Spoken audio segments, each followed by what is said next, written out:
Now that you have the spars all polyurethane and the steel parts sandblasted and primed, all the aluminum parts stripped and scotch-brighted within an inch of its life, you have all your hardware bagged and tagged and ready to reassemble, there's nothing left to do but let's put this wing together.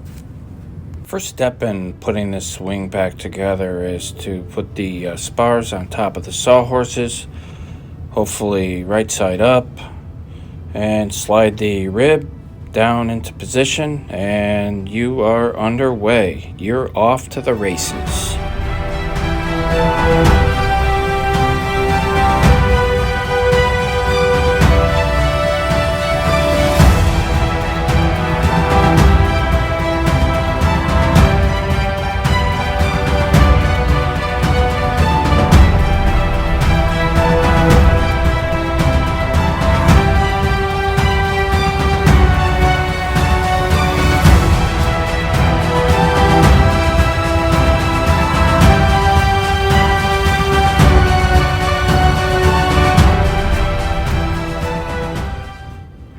Time for a small victory lap.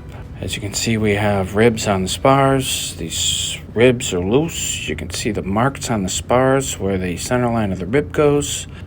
Compression struts installed to establish the width between the two spars. More loose ribs, more loose ribs. These are where the lift struts come into the bottom of the wing. So it's a highly loaded area and a very complicated assembly. And I spent quite a bit of time on that assembly. And what it does is really establishes the width between the two spars in this area. But maybe more importantly, it establishes the relationship between the two spars, both inboard and outboard. So you're not building a trapezoid. However, further on in the build of the wing, we'll talk about trammeling and how you take that final step to make sure the wing is perfectly true and square.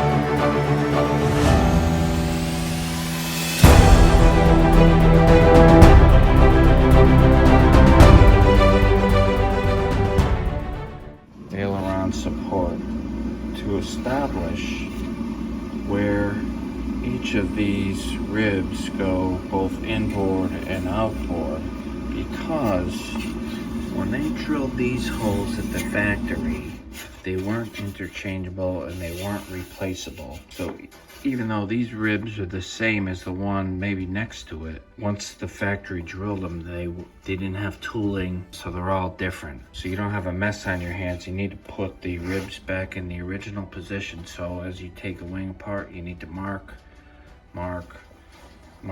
each of these ribs, and then allow these, double check to the drawing, but allow these to the inboard outboard location to be established by a cleco hole, but and then of course square them up. But you really need to allow this to drive ribs that way and ribs to drive that way. Helpful hint from learning from the last wing.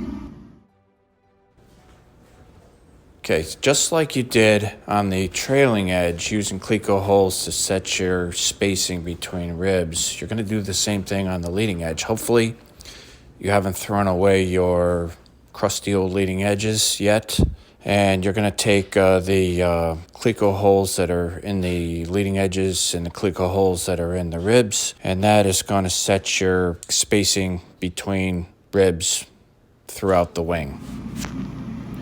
Super handy tool here with lots of miles on it already. This tool sets the relationship between the bottom cap strip of the rib and the bottom of the spar. It's the same dimension on both the front and rear spars, and you just clamp it in place, and that sets your height of the rib relative to the spar.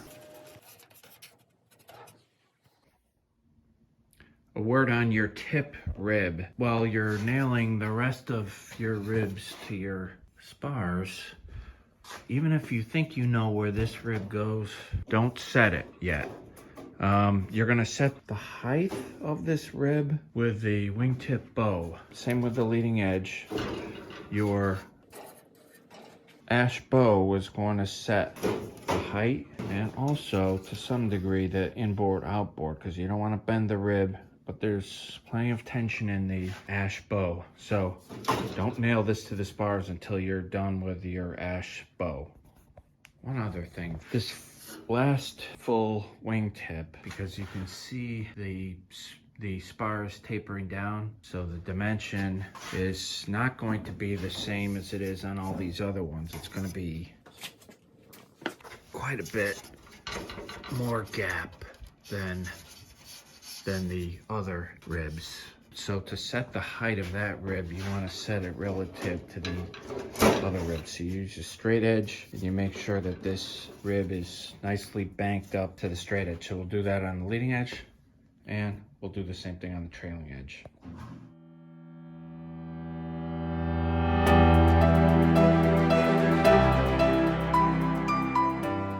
There's a fair bit of time in the late fall of 2022 when I was waiting for my new root ribs and my new leading edges, and so I stopped work on my left-hand wing and took the time and tore apart my right-hand wing and repaired all the ribs, sandblasted all the steel parts, and generally got everything ready to go so that when I finished the left-hand wing, I could get right onto the right-hand wing.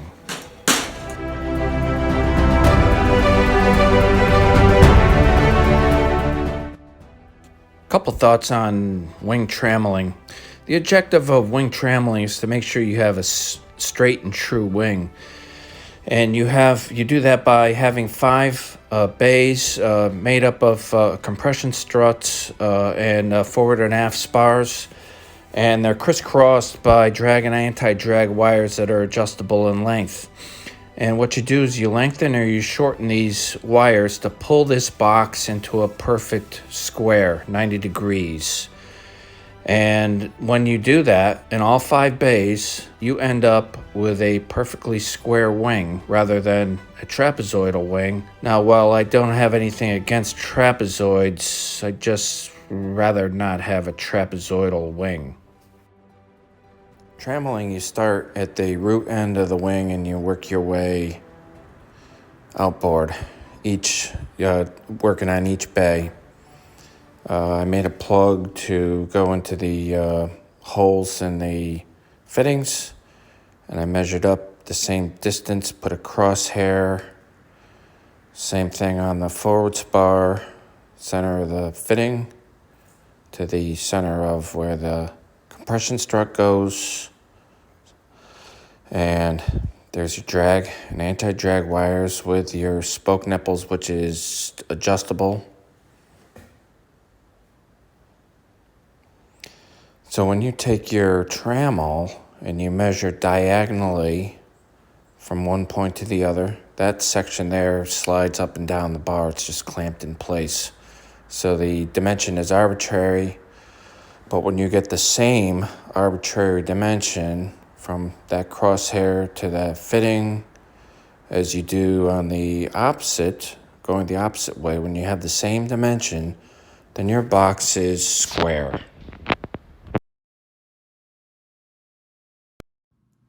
Again, thanks to Donna Brown for this concept, but now that you have the bay trammeled, you want to make sure that you have the right tension on the wires. The right tension on the wires is a ½ inch of deflection for every 15 pounds of force. So I have my highly calibrated fish scale there. I'm pulling 15 pounds. You can see my 2 marks, static mark and my ½ inch mark.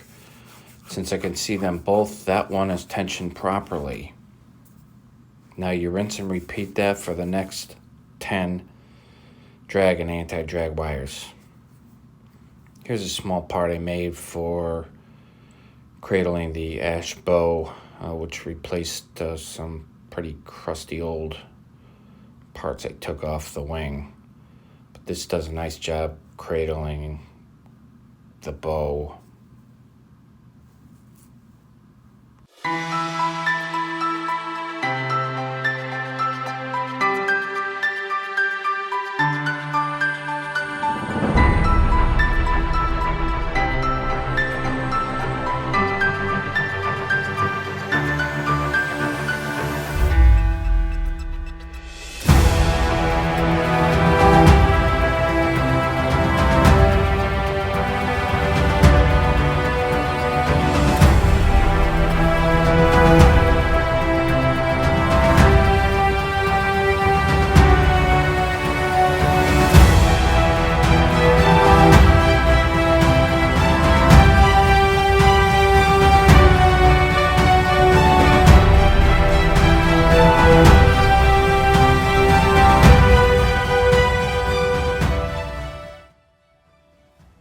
These small pieces of blocking are to, in the event that you have a fuel tank in that bay, gives the fabric something to hang on to that's level with the top of the rib. So one thing that I do is every time I drive a fastener into the spar, I always butter up the fastener with this Randolph spar varnish, so it helps to protect the fastener from the moisture in the wood and vice versa.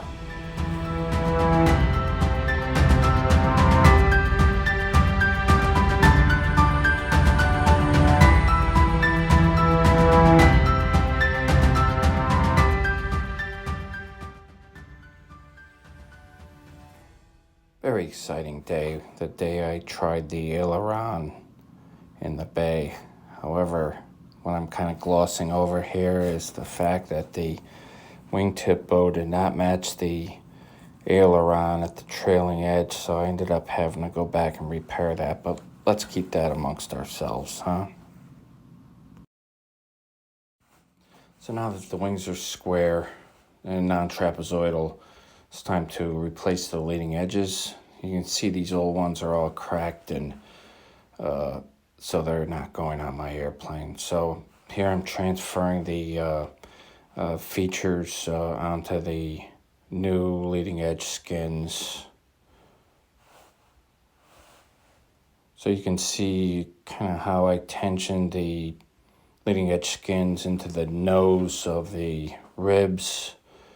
You can pull back with some pretty good tension with these tools. I made 4 of them. I probably should have made 6. But these were helpful in holding the skin in place while you drilled the fastener holes into the ribs, and they're held by small stainless steel screws.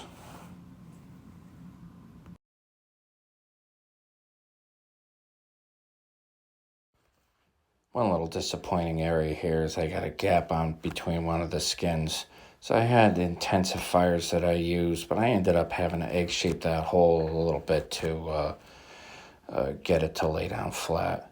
Here's a tool that I stole shamelessly from Chad Cole. I know a good idea when I see it, and I will steal it. But this, that block, it's got a relief cut there to relieve the return flange on the skin, which is a little bit different than on a J-5a.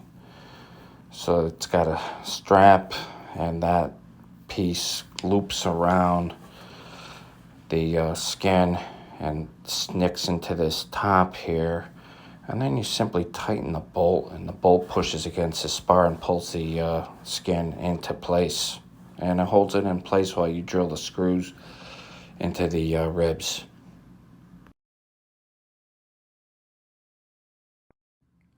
Lots of hammering and nailing on this airplane. All of the ribs are attached to the spars via nails, and the leading edge skins, the return flange we just talked about, gets nailed about 5 nails between each rib to the spars.